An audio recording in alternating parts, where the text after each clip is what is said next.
quit, don't quit, noodles! Hello, everyone, and welcome to Unscripted. That's the first time I've said that. That was very exciting. That's the great. First time I've said that.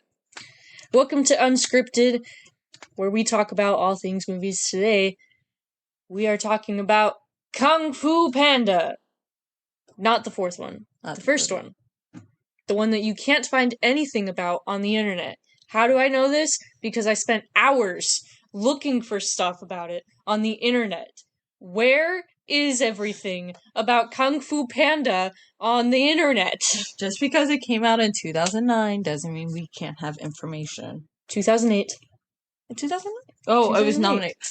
It was nominated for awards in 2009. We'll get there at the end. All right. You're a little excited. I got to say noodles. I don't know what you want from me. So before we jump into this movie was directed by Mark Osborne and John Stevenson. This was both of their feature film directing debuts. Before this, they had only directed TV shows, and I'll talk a little bit more about what TV shows they directed later on. The writing credits for the screenplay, the writing credits go to Jonathan Abel and Glenn Berger, and the story is by Ethan Reif and Cyrus Norris. The producers, you have your executive producer, Bill Damashki. I'm sorry if I butchered the name. I don't know how to say it. The producer was Melissa Cobb. Co-producers were Jonathan Abel and Glenn Berger. And the associate producer was Christina Reed. Would you like to give a summary or overview of the film? I guess I can. So, Kung Fu Panda is a story about, well, you'll never guess, a panda who is voiced by Jack Black, who is obsessed with Kung Fu. It's his favorite thing in the world. But he works at a noodle shop with his father. But one day, they announce that they're gonna pick the Dragon Warrior, and Po is like, I have to see this, because it's about Kung Fu. So he goes and he tries to see it, and ends up becoming the Dragon Warrior. So it's about his travels through being a Dragon Warrior, finding the conflicts, trying to see if he is actually worthy enough, just going through some personal stuff, and it's really great. It's beautiful. He ends up saving, Valley of Peace. Spoiler alert to anyone who hasn't seen the movie. And if you haven't seen this movie, it's been doing? 16 years. What are you doing with your life? Go watch the movie. Pause, go watch the movie, and then come back. It's been out for 16 years. Yeah. You can find it pretty much anywhere. Exactly. But especially because it's voiced by Jack Black. Mm-hmm. It's so good.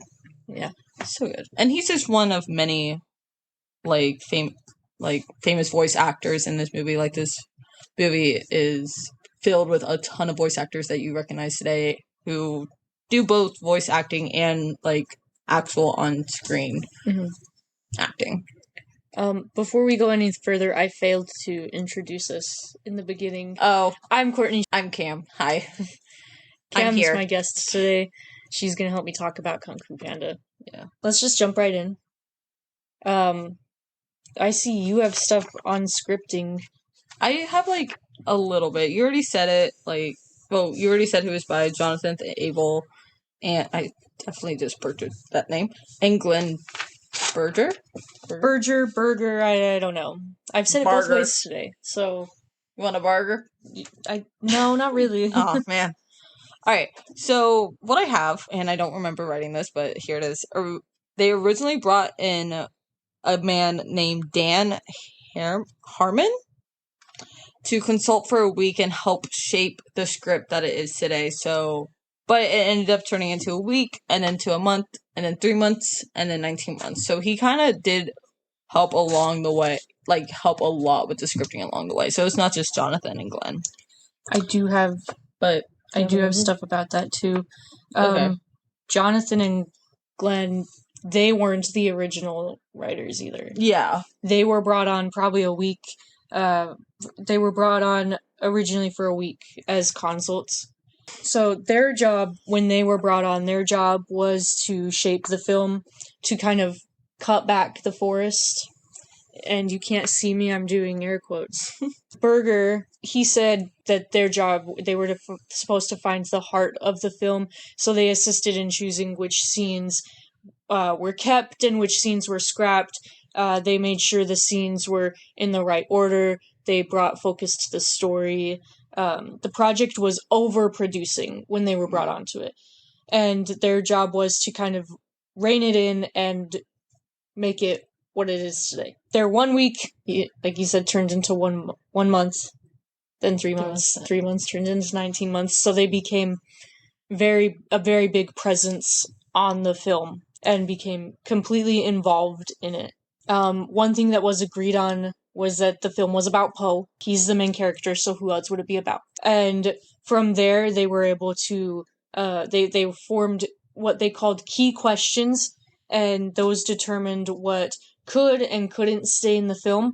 And some of those questions included, like, who is Poe? What does he want? How does he get it? What happens? How does it end? They asked a lot of those questions while writing the script, because that's what it was most important about. That's what the script was meaning to play. And all of those questions were meant to bring the story together and make it better than what it had started as. And it did start out as a great film. There was just too much happening because everyone was so excited to have a Kung Fu movie. And I mean, we have Kung Fu movies, but like it's a different aspect of Kung Fu movies. It's a different kind of Kung Fu movie. Because Kung Fu, I was actually reading about this the other day with the article, that it was very interesting to see, like, because we usually see with Kung Fu, humans doing Kung Fu, which is animal fighting styles. And it was interesting to actually portray that with the animals. So the animals are actually doing their own unique styles with the Kung Fu. And we can get more. I have a little bit about that in editing too, how they made that possible with the animals, specifically Viper. Yeah. Because how do you do Kung Fu with a noodle? With a noodle. I have some stuff as well about that. About, like, the different fighting styles. But again, we can get into that later. I think, I'm not 100% sure if that's all I have on the script, because my notes are all just completely all over the place. And I didn't organize them. So if I have more, I'll just throw it in there and say, oh, by the way. But for now, we'll just get into the cast and how they all got involved into the film. Jack Black, he's the voice of Poe. Dustin Hoffman is the voice of Master Shifu. Angelina Jolie is Tigress. Ian McShane as Tai Lung. Jackie Chan as Monkey. Seth Rogen as Mantis. Lucy Liu as Viper. Dave Cross as Crane. Randall Duke Kim as Master Oogway. James Hong as Mr. Ping. Dan Fogler as Zeng. I can't read my own handwriting. I think it says Zeng. I don't remember that character. I did write down some of, like, smaller characters that you only see for a couple minutes, but they do have names. I didn't write down characters like Customer 1 because Pig 1. Michael Clark Duncan was the voice of Commander Vachir. I don't know how to say it. Oh, the main... Is that the main guy in the prison? I think so. Okay. Yeah. Kyle Gass as KG Shaw. Don't know who that is either. Don't know who that is. Junior Reed as Junior Shaw. Whoa.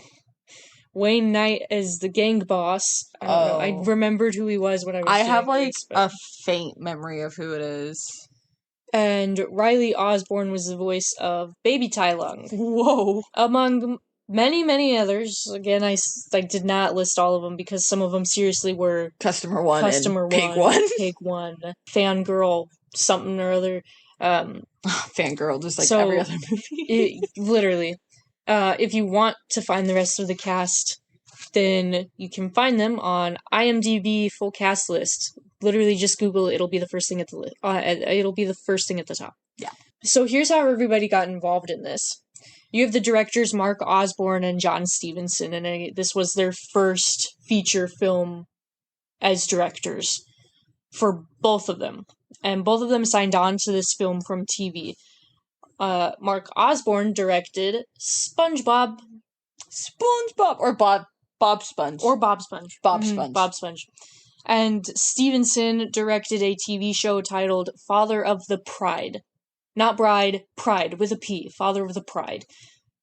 Never heard of it before. Never heard of it. Until I did this. I looked it up and I don't remember anything that I looked up. So, they both also had experience in animation before, with Osborne having a background in stop motion specifically. I do also have a little bit more. This is kind of about how they got involved. There's another person mentioned in here about how they got involved. There's a little bit about how they came up with the story here and like their kids and stuff. John Stevenson thought it would be an interesting challenge, and he immediately said yes after he looked it over. When Mark Osborne heard about Kung Fu Panda, he began writing notes on the project, and they brought him on once the project began to really take shape. When he was brought on, they had characters, some locations, and major concepts, but they had no direction yet. So Osborne saw this as an opportunity to get into feature filmmaking and explore CG and working with a large crew for the first time in his experience. So you have Stevenson and Osborne, and then you also have the producer Melissa Cobb, and all three of them are parents. And from the beginning, they wanted to create a fun film that also had like a positive message for the audience to take away after seeing the film. Specifically, a message that their children could take away from the film after watching this, because it was something that they wanted to make that their kids could also watch and that their kids could learn something from. And on top of all of that, they wanted to create a story that was timeless. So they have a lot of things they want to do with this film. They want to make it action-packed. They want to make it fun. They want to make it a comedy. They want to make it a movie with a powerful and meaningful message that people of all ages can walk away understanding from the film. And they want to make this a timeless movie. So there's a lot that they want to do with one movie, and that makes it very difficult, wanting to do this much, not even physically. Like, those are the kinds of things that are brought about by coming up with the story and stuff. So you have to weave all of that into the story, and it's a lot of work. Yes, but they did a great job being able to portray it all like they wanted to. Mm-hmm. They did wonderfully. Mm-hmm. So the ultimate goal of the film was to create a film a story that had a positive message, was timeless, and was also an action-packed kung fu comedy movie, all while being respectful towards the genre and the culture that this film was representing. They also wanted to break the trend as well, like break the trend with animation. They wanted to make it different from all other animated films. This is the first animated film where you see something like Kung Fu, and they had to create a whole new software for it in editing, and we'll get into that later too. I can tell you all about it. But going off of what you said with like wanting to respect the history of Kung Fu and like the culture with it, that's kind of one of the reasons that they brought on Jackie Chan. Yeah. Jackie Chan was because of his history with Kung Fu, because he had already done so many movies with it, and he knew so much about it. So that was one of the reasons that they wanted to bring him on, because he could help display that and help them portray that without like being disrespectful in any way. They had a very diverse cast, I noticed.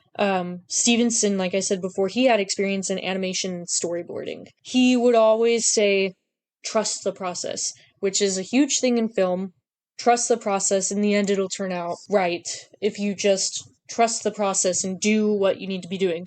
And he was very involved in the look of the film and the design of the characters. He would push the design team to challenge themselves and see and explore where the animation could go and what they could achieve with the animation. And then Osborne, he had previous experience in stop motion, and it was because of this experience that he gravitated towards working with the animators. And this was also Osborne's first animated film. So it wasn't just his first feature film, it was his first animated film. And he worked in animation before, but this was his first time doing like an animated movie. So it would be Stevenson's first animated movie too, because this was their first feature film. Yeah. So Osborne spent a lot of time working hand in hand with the animators, and he really understood the process of the frame by frame because of his past experience in stop motion. And I'm just going to keep going if I don't flip the page back. So I need to flip the page back. But that's all I have on the directors and like what they got involved in and how they got involved in this film, what they wanted to come from it. I do have a little bit about some of the cast. Yeah. I'll let you go because I just spent quite a bit of time. Well, some things I have about the cast is obviously, Jack Black was Poe. And one of the things that brought him on to the set to be able to do it was Jeffrey Katzenberg told him, he's like, just be yourself. That's all you have to do. All you have to do is be yourself for this movie, and that's all they want. And Jack was sold. Which, I mean, if you compare it to a lot of his other movies, he's almost, and how he is in real life, he is basically being himself in every single movie. So that's really the way to get him to join your movies in production, is just being like, obviously not the only way, but like one of the big things is just be yourself, because that's all we want. And even whenever he is being himself, every character he has ever played has had a different personality, even though they still are acting the same. Mm-hmm. But I think that was really funny that they're just like, just be yourself. And he was like, okay, sold. I do have a little bit to add to Jack. He, before this, was cast in Shark Tale. Love Shark Tale. And after Shark Tale, he was approached by Jeffrey Katzenberg. Jeffrey Katzenberg actually co-founded Dreamworks. Katzenberg approached him saying they should make another movie. And he looked at Jack and he said, I want you to be the lead. And when he said, I want to make another one, he meant, I want to make another animation. And I want you to be my lead. So that's how Jack became the lead, kind of. He did very much get to be himself. Poe is just Jack. Yes. And he does talk about that a little bit more. I put that in a different section. But he does talk about that, how he and Poe are very alike and how he does get to just be himself. I also have stuff on Daniel Hoffman. Oh, his name is David Hoffman, not Daniel. That's my bad. I have some stuff about the Five. Okay. I have a little bit about that. I'm going to move on to David Hoffman then. Yeah, but you do that. David Hoffman in the Kung Fu Panda behind the scenes, which is what I watched on YouTube. It is linked below. It's very interesting. Mm-hmm. He said that he refused to be in the film unless he could play an endangered panda. And that's why Master Shifu is a red panda. When it came to casting Shifu, Stevenson said that it was very important that the actor playing him had that feeling that people would honor and respect them. And Hoffman had that kind of voice. He has that authoritative, respect me kind of voice. Yes. And they really wanted that for Shifu because Shifu is very much, I am small, but I am mighty. You will respect me. And I mean, like, that's kind of in real life, like, people who feel like they aren't as tall and, like, are very short feel like they have to act stronger and, like, portray themselves like that. But Shifu, well. He's not just small, but he's also, like, he is the master of the Five. He is over them. He is their leader. So he's very much, I am your leader. You respect me. Which they do. And they wanted that kind of authoritative voice to go along with Shifu. And his voice goes really well with Shifu. I agree. I think casting was amazing in this movie. I do too. I think everyone's voice matched what you think that animal would sound like if they talked. Mm-hmm. And then I have just a tiny bit on Angelina Jolie. All I have is she didn't think she would be Tigress. She didn't. She didn't. She said that in the behind the scenes that I watched, she said she was secretly hoping that she got to play Tigress. Yes. She said it is important that she play that she is the tiger. And when she first saw Tigress, because they brought in these little like statues of the characters to show them. Kind of like how Poe has in the movies, like the little display figures, like on the shelf. Like they had stuff like that in real life, obviously, but not made of wood. Not made of wood. Actual statues. Yes, actual statues. They looked to be about 8 inches tall, I would say, in the behind the scenes I watched. And she said when she first saw Tigress, she thought that the tiger was going to be Jackie Chan. And then she was happily surprised when she was told, no, this is your character. This one's yours. So she was very happy. She did get to play Tigress, and that's all I have really on her. That's all I have on her. If you have anything else about the cast, feel free to add it in. Well, I already said it before, like with Monkey, Jackie Chan was perfect because of his history with Kung Fu. Him being Monkey just like kind of makes sense because I feel like with Monkey, with Kung Fu, there's a lot of monkey fighting. And so that's all I really have. I don't know where I'm going with my statement. I'm just going to stop my statement and continue on. Lucy Liu, who plays Viper, she loved that Viper had 2 beautiful lotus flowers on this top of her head. And so that's kind of what draw Lucy to Viper and wanting to be able to play Viper. Crane, I have David Cross's signature dry wit gave the Crane like a distinct voice. So David Cross's like wit and like his sarcasm kind of made sense with Crane because I don't know if y'all have even seen birds in real life. They are, all about themselves. They don't care. They don't talk, but they are sarcastic. You can just look at one. They just poop wherever they want. They just poop wherever they want. And so I like David Cross's like voice with that kind of match up the personality of the bird. Seth Rogen, who plays Mantis, I don't know how real this is, but he was saying that apparently the same day he was offered the role of Mantis, he was talking to someone about how he never got to play a praying mantis. And then he got offered the role of Mantis. And again, I don't know how much I believe that. Like, it is something that could be very possible, but I feel like that's something he would say as a comedian. That's what I'm saying. Like, it seems very possible, but it also seems like something he just said for the show, like for showmanship. Mm-hmm. And then Tai Lung, who's played by Ian McShane. Ian McShane. I thought it was funny that he voiced Captain Hook in Shrek the Third. And then what I do have on him with his actual voice acting is he would get behind the mic and roar and just would make like the people around him listening to him, like their hair stand up because of how powerful his roar was, which is what he would do to help get into the character of Tai Lung, because Tai Lung is a very like aggressive character and very like all about me. I need to be the Dragon Warrior, so he needed to become that, and so he would do that to help him become that, which I thought was cool. It's kind of method. Yes.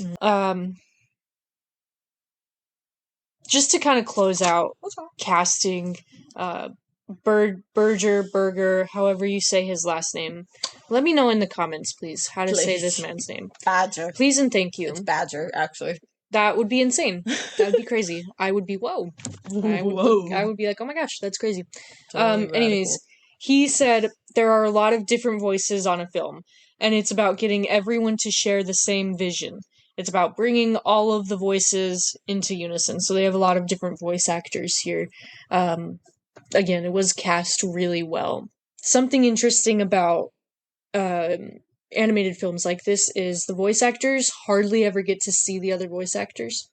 So when it comes to having these voices all come together, it's a hard thing to do because you don't get to, while you're doing a character's voice, you don't get to see the other people doing their voice. You can hear it, but you're not seeing them with you. And I don't remember exactly where I was going with that, but they all come together really well to make an amazing movie. That's what I was going to kind of say. I was just going to say that all of their voices, like every single voice actor in this, their voices mesh well together, if that makes sense. Like no one is overpowering. No one is taking over the scene whenever they're not supposed to. Like their voices just blend together and make for that good movie and that good like view of it. Mm-hmm. While I was listening, I promise I was listening, but I was also reading. Yes, I was. I was also reading what I had on this page because I apparently have quite a bit still on Casting? Jack Black's actually going to close out casting today because this is a story about Jack Black. We love Jack Black. We love Jack Black. And you know, what better way to close the casting of Kung Fu Panda than to talk about Jack Black? Osborne said there is an innate sweetness and goodness about Jack that we really wanted to show through Po. And Black said that Po reminded him of himself when he was younger. Black took karate and judo classes as a kid, and he said that he outweighed his competition. He said that, like Po, he was a chubby dreamer on a quest chasing his destiny. He saw himself in Po, acting alongside Dustin Hoffman. He was sold on doing it. So, that is everything you need to know on casting. Hopefully that is all the things. I think you found I have more, something. didn't you? I think this is something to do with. I mean, I guess it technically is with casting, but I have 2 different names written down, and I was trying to look up which name it actually was. But one of the actors in the movie, it was either Jackie Chan or James Hong. One of their fathers actually owned a noodle shop. It was the one who played Mr. Ping. So James Hong. So James Hong, yes. So James Hong's father actually did own a noodle shop. And so he was able to bring that into being able to play Mr. Ping. So he got to play, I guess, the opposite side of it because he grew up like Po, wanting to, you know, do something else, but being like kind of forced into this noodle shop. And so he got to play the other side of it of trying to have his son follow his lead, but instead his son like venturing off. Yeah. That's how noodles were brought into the film. Yeah. Was his dad. He told them, "Oh, my dad used to own a noodle shop." And then he became a noodle shop owner. In a movie, not in real life. But why not? So let's get into a little bit the production and the making of this movie. And I'm going to start once again with our directors, specifically Osborne. He resonated with this film because his father ran car dealerships. And he easily could have followed in his father's footsteps, but his father encouraged him to pursue his dreams and do what would make him happy. So he did. He directed a short titled More, and it was nominated for an Academy Award. It was funded by his dad's employer, who saw an opportunity to help Osborne achieve his dreams and took it. Osborne could have done the easy thing and followed his dad, but he didn't, and he worked hard to get to this point in his life. And he said that the idea of being your own hero really resonated with him, because this is a movie about a panda who is his own hero. And that resonated quite a bit with Mark and the way that his life had gone. With this movie, they aimed as high as they could, and the animation in it is truly some of the best. And Osborne actually really helped to raise that bar with the animators. He would encourage them to go for heightened levels of subtlety, nuance, sophistication, and reality. And their aim was to create cartoony characters that didn't act like the usual cartoony characters that you would typically see in an animated film. They wanted somewhat cartoony but stylized characters that were believable, not your stereotypical slapstick, funny, goofy cartoons. They wanted broad characters that you could look in their eyes and you could see their emotions or the conflict they were facing, but also good comic characters that could get whacked in the face and take a fall down a flight of stairs whenever the time called for it. So they wanted believable characters, but cartoony characters. What they wanted was characters with range. They wanted flexible characters that could really do anything. They could be serious at times and they could be cartoony at times. And they didn't look like your average cartoon. So think of Roger Rabbit. They didn't want that. They wanted something more realistic. So they wanted like an in-between Roger Rabbit and reality. I think they found it. Oh, 100%. 100% they found it. So their goal with this was to render these kind of broad aspects believably in the same film and sometimes even the same sequence. So in one sequence, you could see Po bouncing down the stairs, but also Tigress flying through the air, karate kicking somebody in the face. Yeah. Kung Fu Panda is a real kung fu movie with comedy brought in through characters instead of the carefully crafted parody. Some of the messages they wanted inside of it were follow your dreams. Things that made it fall into that were Po was afraid to follow his dreams because he could fail, and he could fail big time, and he's a panda, so nobody would ever forget it. He doesn't believe in himself to do it, and it becomes an accidental hero's journey. But in the end, he follows his dreams and achieves them. Woo! I mean, we already talked about how Angelina didn't think that Tigress was going to be a female, so she was very excited. But also, Lucy Liu while she was recording Viper's scenes, she would make faces while she was recording. So she would make all these like silly faces, serious faces, goofy faces, and they actually used some of those faces they made to animate Viper. So they would try to mimic those faces from back and forth. This can fit in there when you're done. Okay. And then obviously another one was just Jack Black would always be making people laugh. Like, so even whenever he was like trying to do a serious, like he would do his serious scene, and then after the serious scene, he would like do a little something silly, goofy. Because Jack Black, why wouldn't he?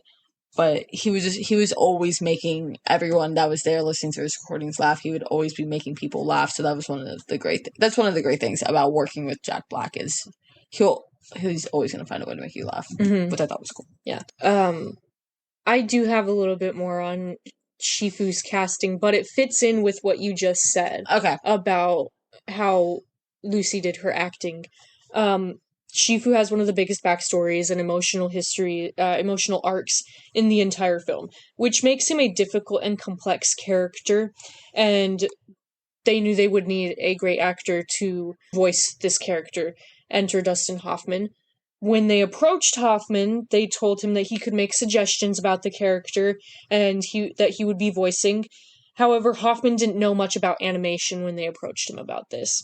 So they explained it to him before he signed on. And they told him that for this, they would put a camera on him to record and watch his gestures and facial expressions, and then they would take that and construct the character and incorporate some of the actor's gestures, facial expressions, and idiosyncrasies into the character. One thing I found really funny, or really interesting, Hoffman's always been very insecure about his nose. And so one of the suggestions he gave was that he wanted his character to have a nose job. And they followed through with it. The crew took this suggestion, and they took it seriously. They opened up the mouth and widened the teeth, and Hoffman actually didn't expect that to happen because even though he's like just insecure about his nose, he was just looking for like a cheap joke.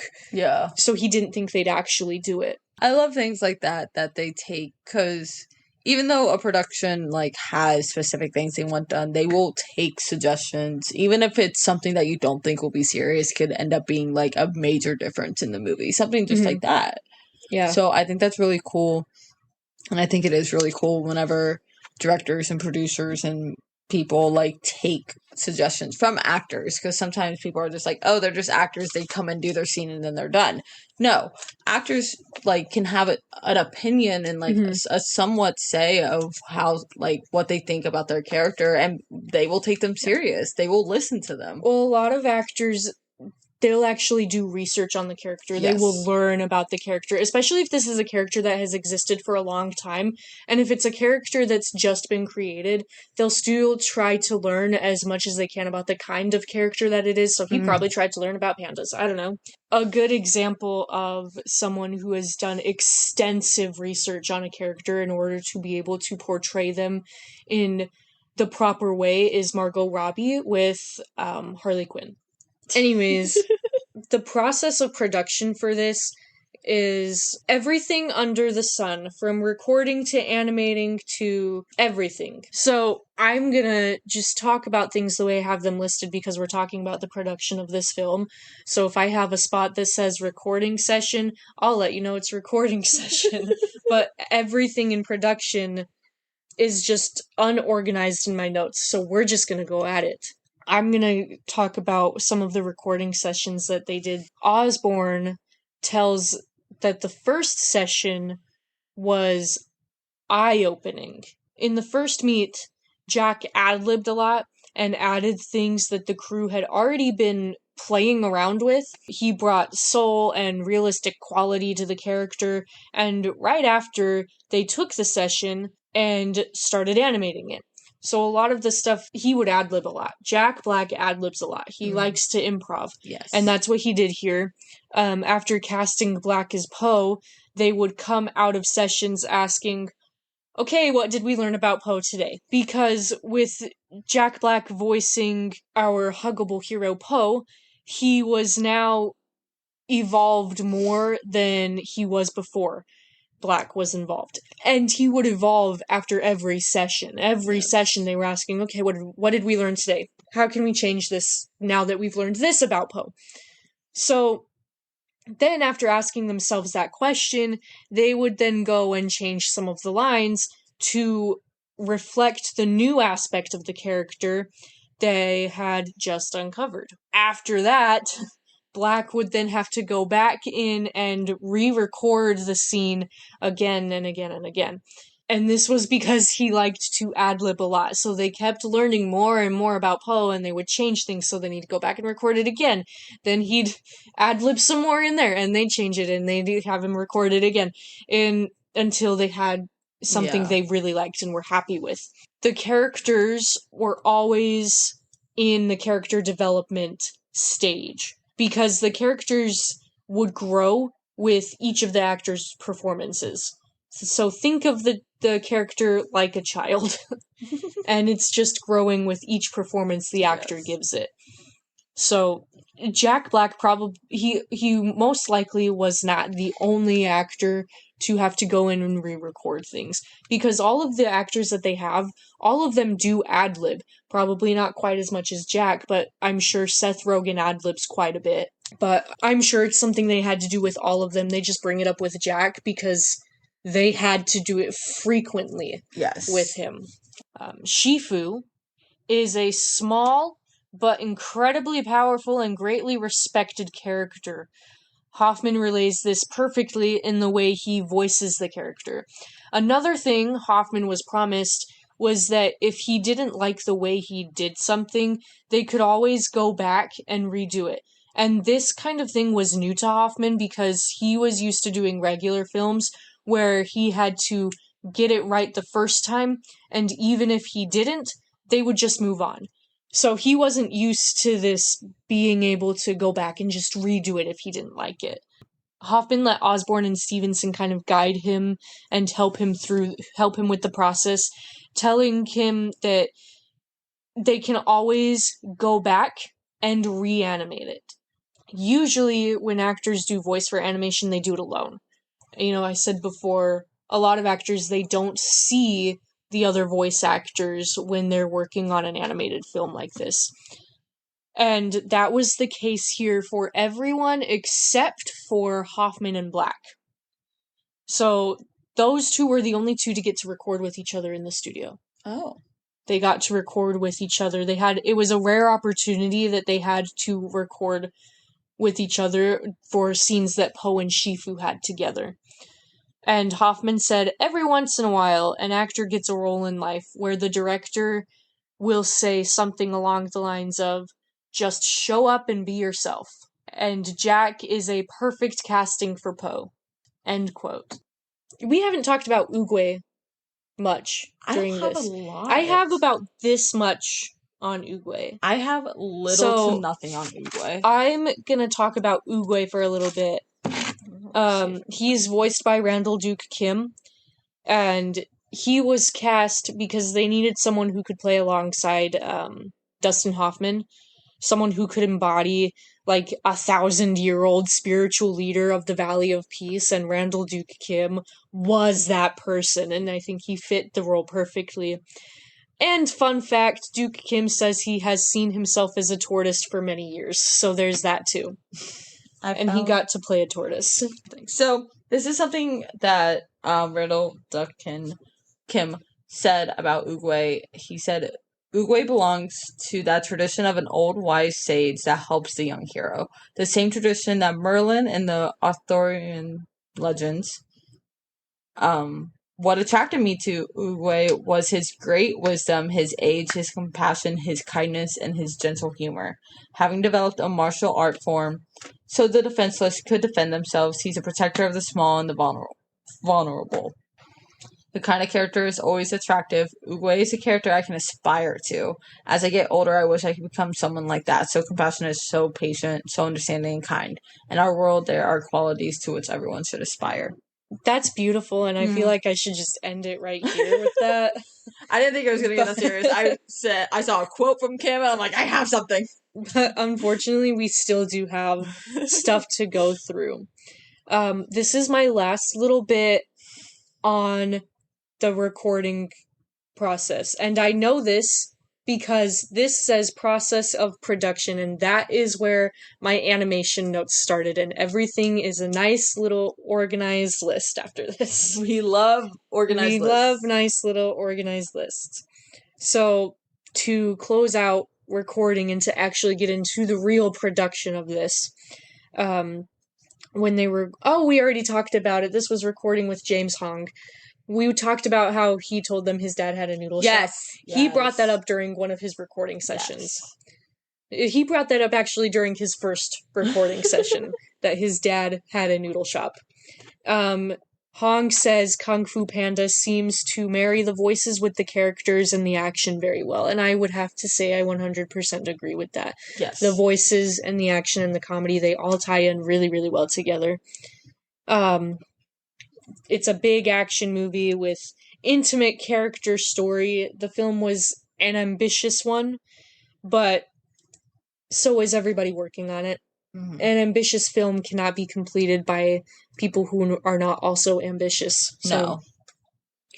Let's get into animation. Whoa. Are you ready for this? I have a lot. I'm going to teach you a lot about animation today. I have CGI stuff. How much do you know about the animation process? I don't know a lot, if any. Honestly, okay. I say that and I'm like, oh yeah, I know some, and I'm going through my head. I'm like, I don't think I know jack, but about it. I didn't know much about it before either. When I was watching the behind the scenes, it then goes like about 15, 20 minutes in.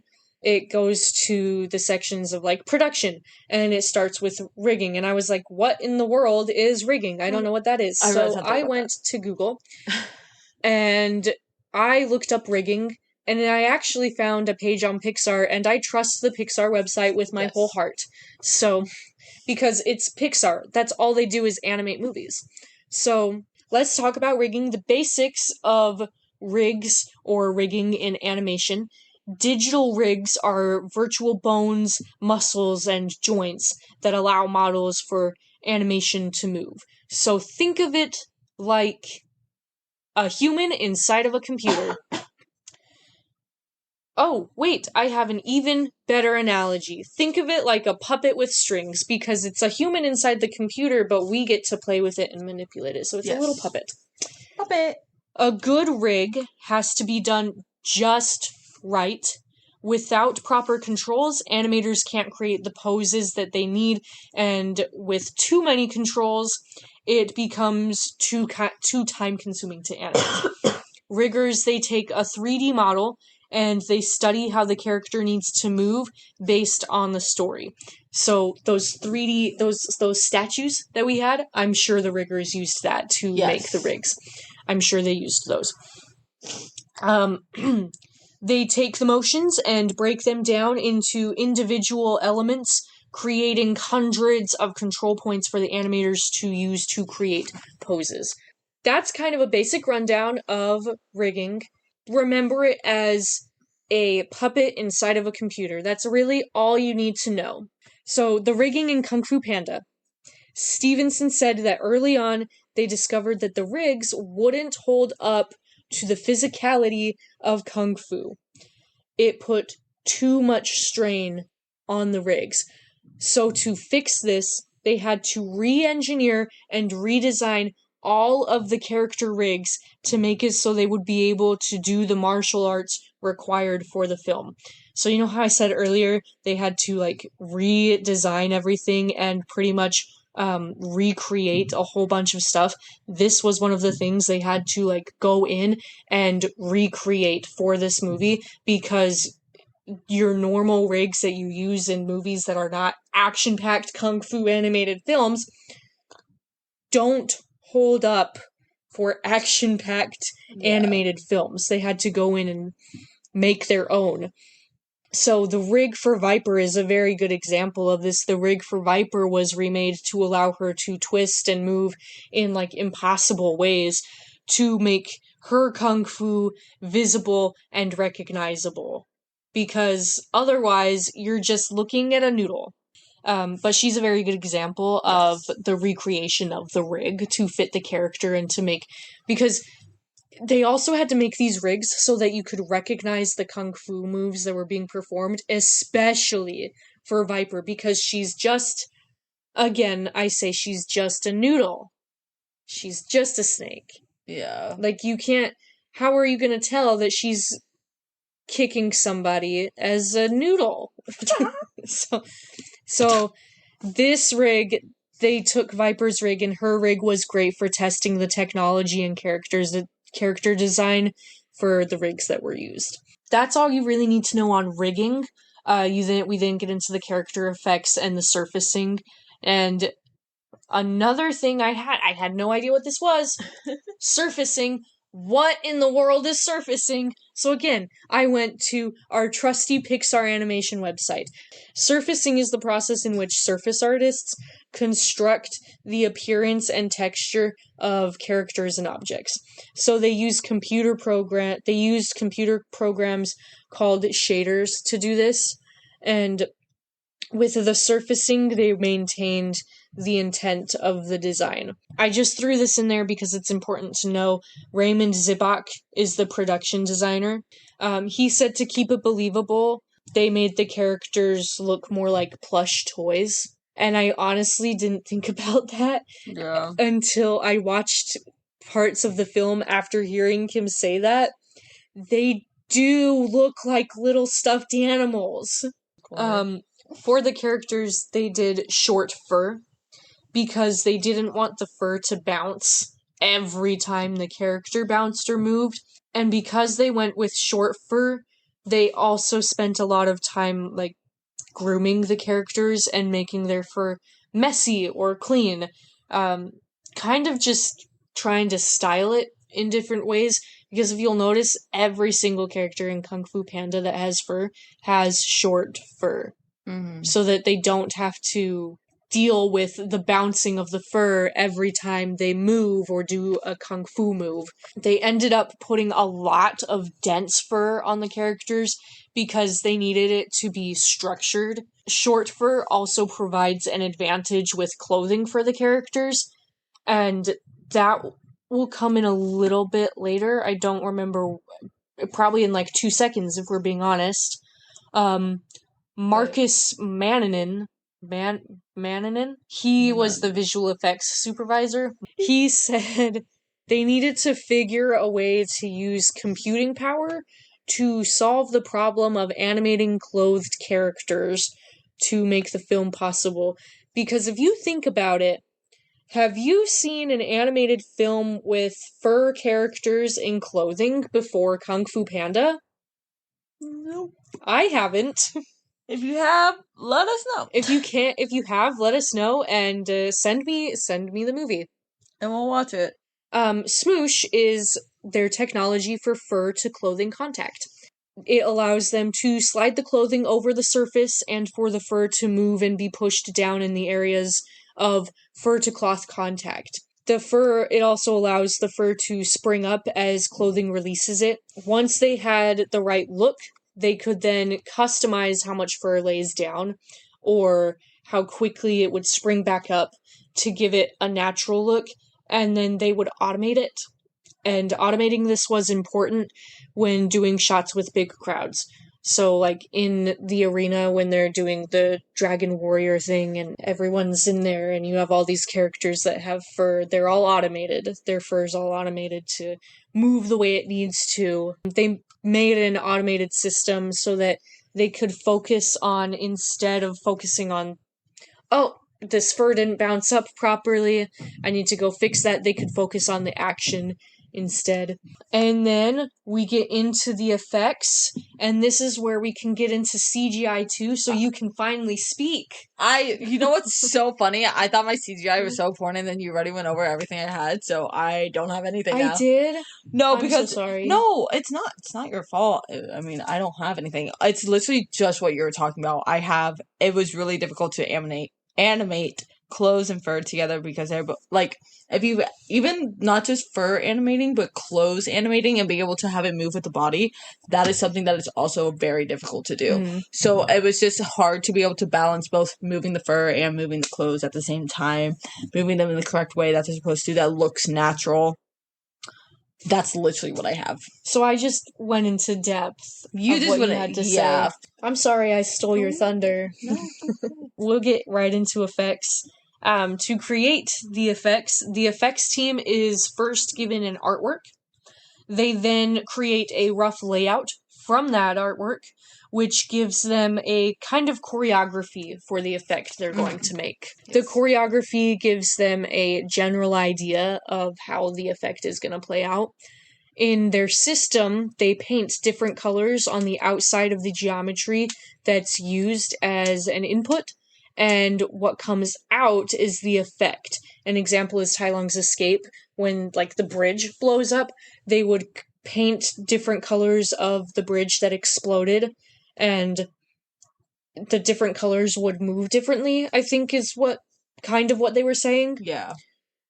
They then, after doing that, they would then begin adding detail to the shots. And what's important here is selling the scale and making the effect believable when they're adding the details and such.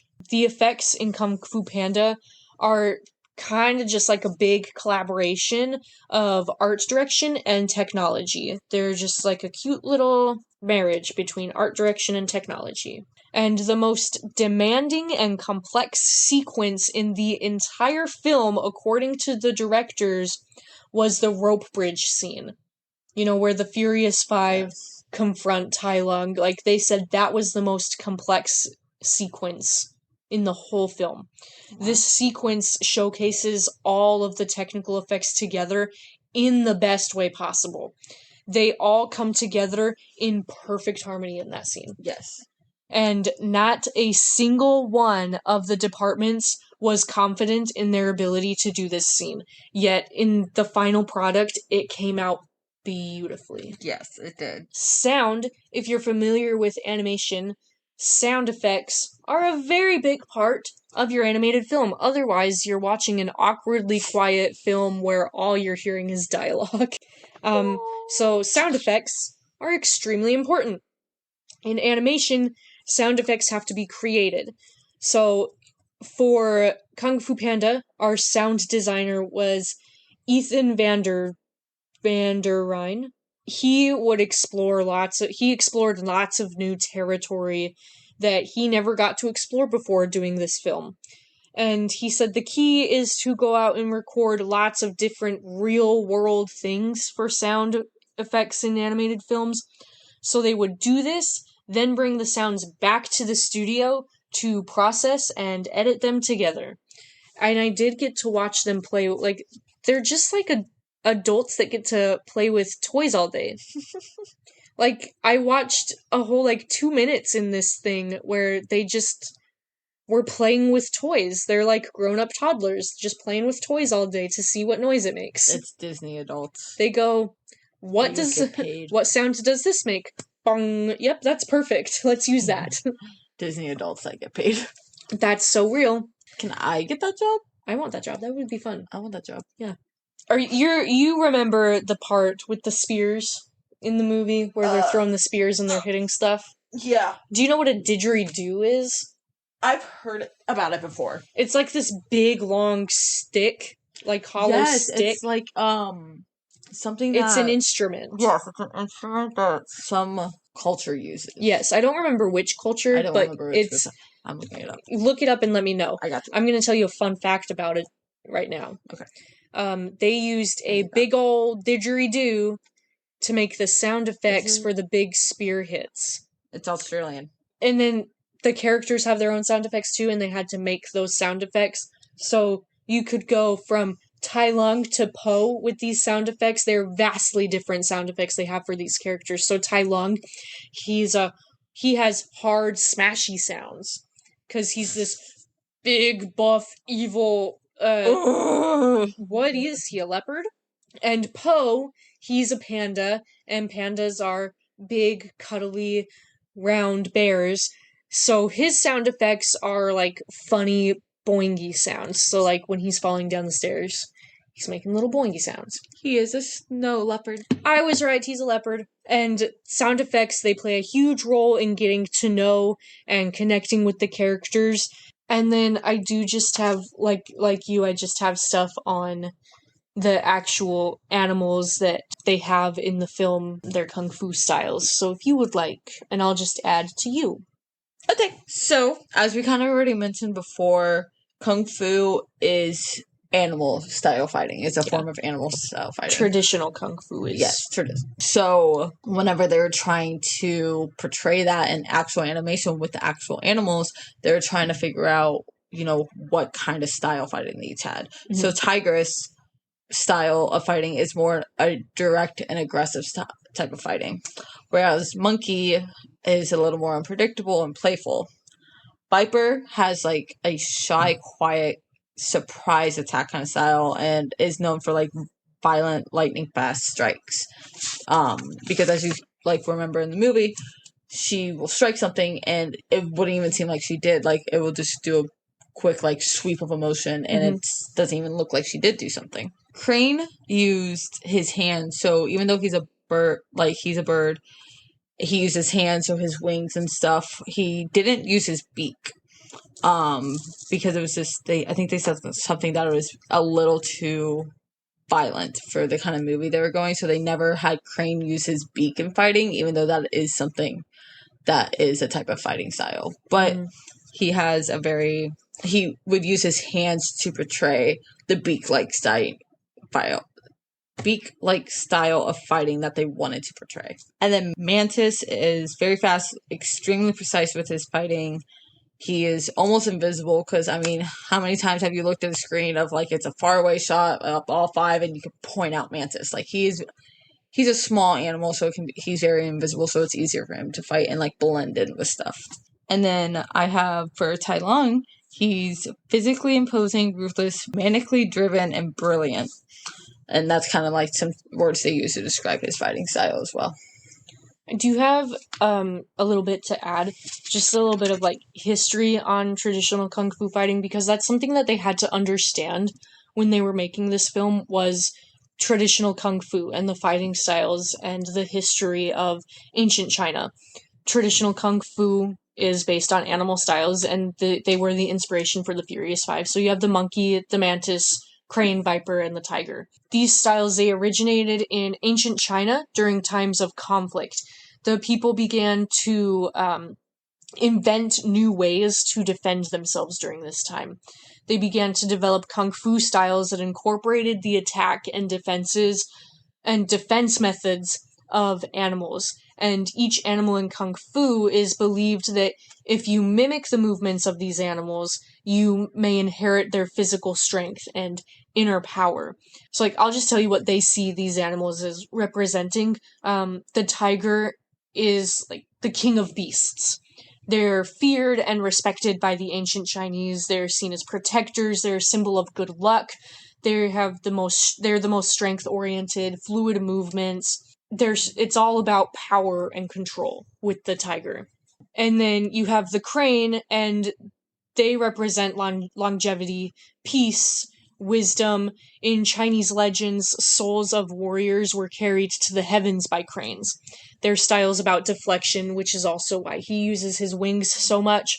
And their style is defined by deflection, balance, movements made by staying balanced.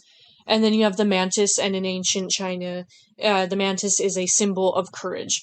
And their style is defined by speed, fancy footwork, continuous attacks, quick movements, stuff like that.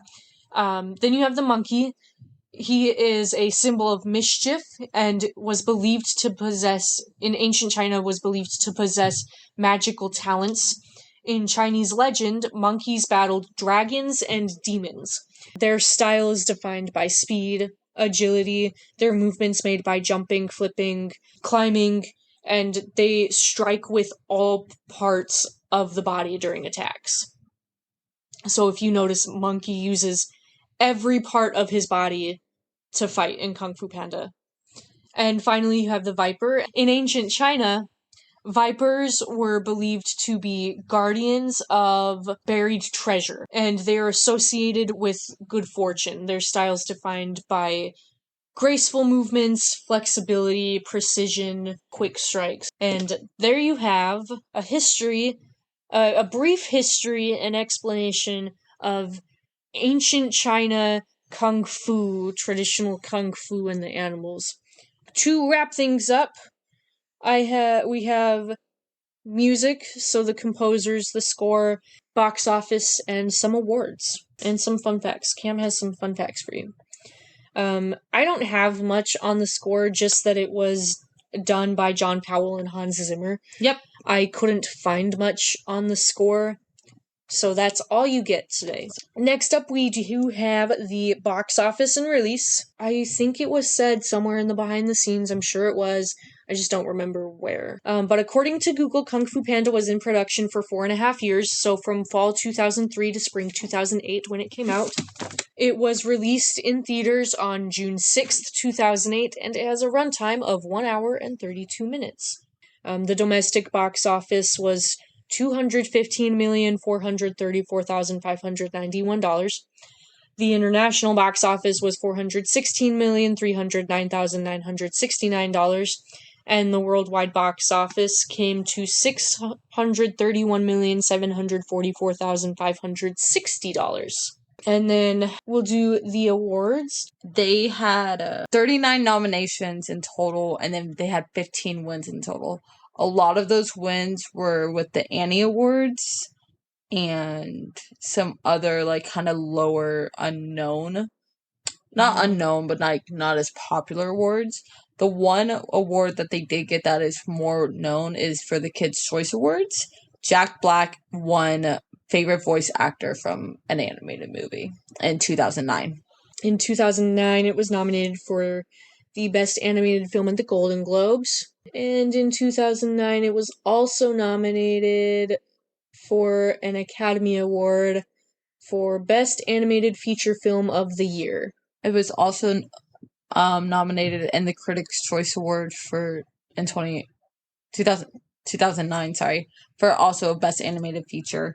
People's Choice Award 2009 was nominated as Favorite Family Movie. Teen Choice Awards 2008 nominee, Choice Summer Movie Comedy. We're not going to go over all of the awards that they won. If you would won or were nominated for, if you would like to see them, we found it on IMDb, Awards Kung Fu Panda. Literally, you can type that into Google and it'll be the first thing that pops up. I did also find out, like, going back to the box office, that it was Dreamworks' like first high-grossing non-Shrek film. So before, a lot of Shrek was like their most, like, would earn the most, would do the best out of all their movies. So Kung Fu Panda is right next to it. It was still below Shrek, but it still came the closest out of all of their movies. At least at the time. I don't know if it's still true now. At least at the time, it came the closest to, like, almost beating Shrek or being as well done as Shrek. That's interesting. But Be So Real, nothing could beat Shrek. It's Shrek. So, it's Shrek. We'll just talk about the social impact, and then I do have a little paragraph that I wrote down that I do want to close it out with. Okay. With coming out of Kung Fu Panda, they ended up doing a lot more movies. Obviously, we have 2, 3, 4, 4 coming out very recently. They also had a ton of TV shows that came out that were popular, but not as popular as the movies. And then a ton of video games. I believe the video games did really well. I have the video game. There we go. I have the Kung Fu Panda Xbox video game. Have I played it yet? No, because I still need to figure out how to delete the other profiles that are on my Xbox. We're still trying to figure out the Xbox. Yeah. Give us time. I'm gonna leave that part in. I have, for social impact, in June of 2018, a 4D Kung Fu Panda attraction opened in Universal Studios Hollywood. However, it has since been changed. It is no longer Kung Fu Panda. Kung Fu Panda, it's like a mix of all things Dreamworks now, I think. I'm not 100% sure. I haven't been to Universal in a hot minute. At least Hollywood. I've been to Orlando quite a few times. The Orlando one is actually coming out with the Dreamworks location that's going to have Kung Fu Panda. It is rumored, I don't think it's been confirmed, but that you can, like, whenever you go to Universal Orlando and you look at that display, you can kind of see the top of Mr. Pink's noodle shop from Kung Fu Panda. So that's what we think it is. Yeah, that's another thing that's come from it. That will be opening, DreamWorks Land will be opening this summer, I think. Or sometime this year. Or sometime this year. Sometime in 2024. Yes. DreamWorks Land in Universal Studios Orlando will be opening, and like Cam said, we believe there's something related to Kung Fu Panda there. Noodles! Kung Fu Panda has released 3 sequels since the first one, like you said, and all of the original voice actors returned to all of them except for the 4th one, where we really, I think, just had Shifu and Po. So Jack Black definitely returned. He's Po. Tai Lung was there. He wasn't, there for a lot, but for his few scenes that Tai Lung did have, he did come back for. Yeah. And then they also have character meet and greets available in the Universal Studios parks. Yes. I think I've met Po. Or I saw Po and Tigress. I don't think I met them, but I saw them. I've definitely seen them in Islands of Adventure in Orlando. And I've seen them in Hollywood too before. Couldn't tell you where they meet. I'm sure they just come out at random times during the day, but they do have character meet and greets available. I think they meet at the same place at Islands. The times can be different. Because sometimes it's Tigress and King Julian. And that is everything I have on Kung Fu Panda. I know I had a lot. I spent quite a bit of time talking. You said you had lots of fun facts for me. I have 3 fun facts. Here for the fun facts. Okay.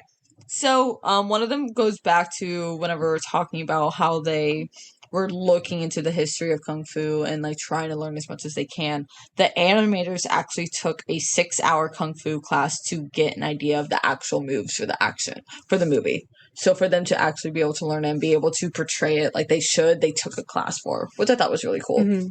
That's actually a really good thing that they did that. A big thing with animated films that have something like Kung Fu, or like take Encanto, for example. I do have an episode on Encanto out. Go listen to it if you haven't. Yeah. It's the first episode. They took a trip to Colombia to do research. Yes. So that's a very common thing to do with animated movies. They'll go do research on things to make sure it's accurate.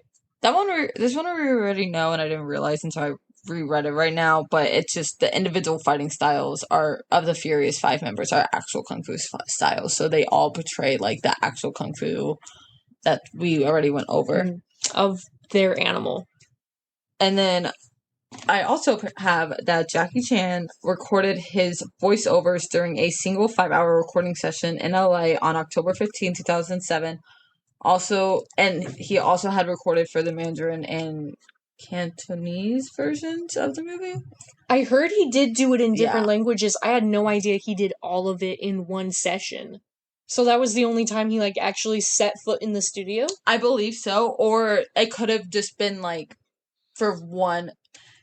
That's what it is coming off as. Whenever I was reading it, and it sounds like he just did do it all in one day. He was able to record everything, I guess, perfectly. He had no issues. They had no issues with how he recorded it. So they're able to get it all done and out. That's really interesting. All right. Well, there you have it. There's Kung Fu Panda. Just to close it out, I have a little bit a little cutesy little paragraph written. From the start, they had set out to create one of the best looking movies Dreamworks had ever seen. And I believe they succeeded in that and their message in the film. Kung Fu Panda is, at its heart, a true movie about being the best you that you can be. Be your own hero, and it conveys that message beautifully. Thank you all so much for listening. I hope you enjoyed this episode on Kung Fu Panda. Subscribe to my channel.